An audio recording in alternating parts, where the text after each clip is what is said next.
All right, welcome back to HealthySimulation.com's coverage of IMSH 2024. My name's Lance. I'm the founder and CEO of HealthySimulation.com. So excited to have with me Dr. Kim Leighton, who is in charge of helping to organize the Evaluating Healthcare Simulation tools, which are now on the HealthySimulation.com website, just launched on Friday, right before IMSH 2024 here in San Diego. So thank you for joining me. Really appreciate your time here today. So tell us a little bit about this project, how long it took to bring all these tools together, and now that they're on the HealthySim website, where people can go to learn more about them. Okay, great. Well, first of all, Lance, thank you so much for your help with this, because I really needed a long-term solution, right? So when I was doing my dissertation, and this was a long time ago now, this was 20 years ago, and my advisor said, why don't you create a survey? And I said, okay, because that sounds easy.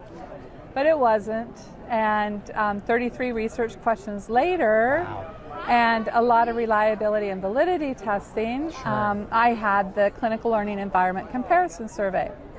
And I just went about my day, didn't think anything more about it. And then I was at an IMSH conference in Vegas when Jennifer asked me if I could get it published, because they wanted to use it in the National Council of State Boards of Nursing. Okay, in the landmark study. In the landmark study. Wow, which is a really big deal. Right, and I'm like, you want to use my tool? Really? Yeah, I don't even know how she heard about it, quite honestly, but she did. So I got it published quickly, and they used it. So I really didn't get a lot of traction with that tool afterwards. But I picked up another one, the Simulation Effectiveness Tool. Okay. And this was a tool that when I worked for Medi, which is now CAE Healthcare, we had put this into our Program for Nursing Curriculum Integration package. And I essentially used the tool that I had at my college, and then I asked for the tools of the 7 contributing colleges so that we could have an evaluation. They were all the same. So it made it really easy.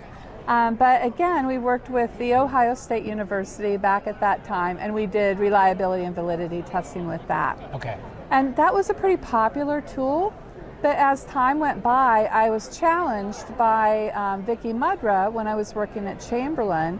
And she's like, I don't think it's up to date enough for us to use it. Okay. And I said, okay, tell me more. And we went through, some of the terminology had changed meaning. The standards had been updated a couple, 2 or 3 times.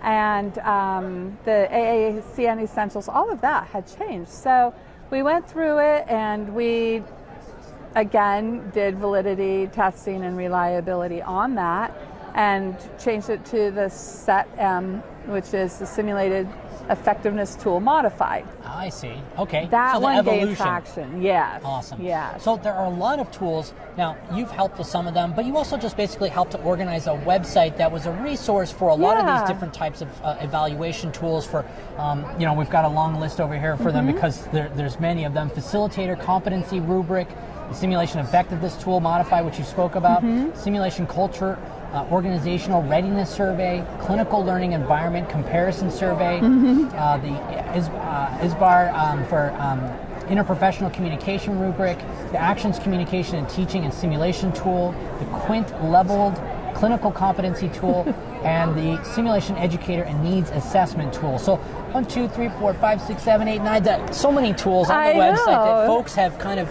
a multitude of champions with a huge amount of experience from all over the world help to contribute for all these different tools.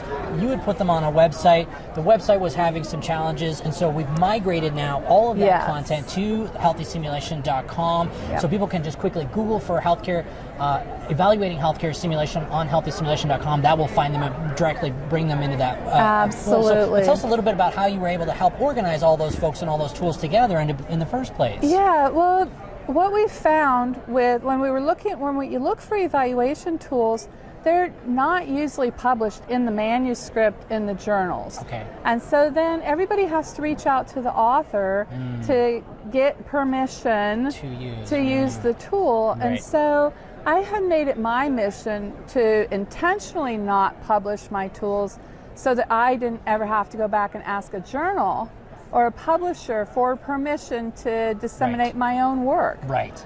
And so I started getting a lot of emails, and of course I was looking for an easier way.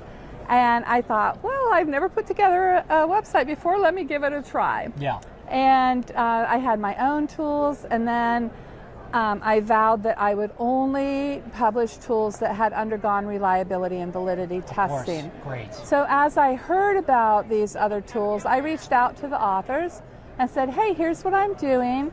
I have it arranged so that people can download them automatically. Right. There's inherent permission within the website for them to use it.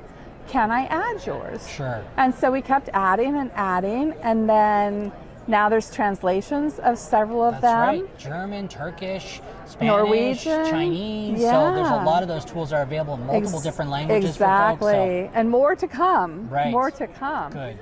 Because I won't publish them until they have finished their reliability and validity. Sure. So it's not just about the translation. Right. We have to make sure that they have to make sure that the translation is culturally appropriate and language appropriate. Right. No, I really appreciate that. They're open access on the website now, so people can go learn about them, see the references, see all the ways to use the tool. They've got some examples, and of course contacts for those original creators, either yourself or others that put these tools together. So, and we're so excited to be able to host these things in a way that we know that they'll remain stable on the website as we continue to expand our content, but also our global community, and to make them available and really promote them. So we're so excited and honored to be able to launch that here at IMSH 2024 from you and all of the various authors and developers who worked on this. The authors were really excited to hear that this was going to happen. Every one of them.